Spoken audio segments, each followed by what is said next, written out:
Nous sommes ici fin mai, on a à peu près 3 semaines de croissance intense.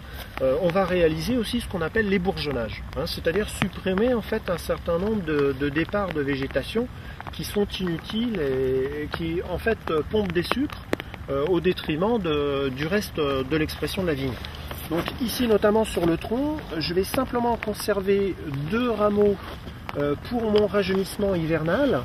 Donc je vais essayer de choisir des rameaux correctement positionnés sur l'arrière du tronc. Donc j'essaye de sélectionner un petit peu ce qui me convient le mieux. Ici je vais prendre par exemple ces deux-là, ce petit et ce grand qui est porteur d'une inflorescence. Et puis une fois que j'ai identifié les 2 rameaux qui m'intéressent, je vais supprimer tous les autres départs sur le tronc. Alors on va palisser les rameaux en même temps qu'on réalise l'ébourgeonnage.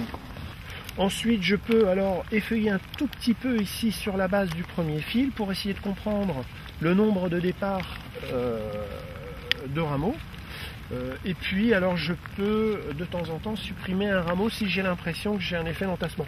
En réalité, ici pour l'instant, la végétation n'est pas très développée. Donc je vais conserver cette expression végétative pour ne pas créer de trou de végétation.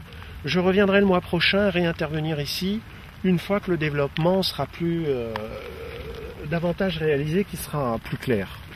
Voilà, donc à ce niveau-là, par exemple, ici, si j'enlève les 2-3 petites feuilles de la base, je peux noter le fait que j'ai 3 départs sur mon courson, c'est raisonnable. Ça me donne une végétation qui est suffisante mais pas excessive.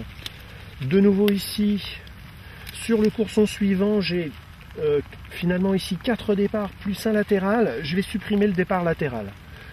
Je réalise mon palissage. Voilà, je peux continuer à avancer.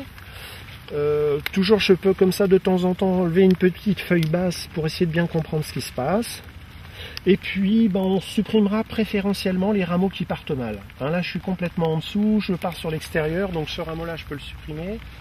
Celui-ci j'essaie de me poser la question, est-ce qu'il est utile ou pas, est-ce qu'il vient combler ici un trou? A priori oui, donc je vais conserver ce rameau là.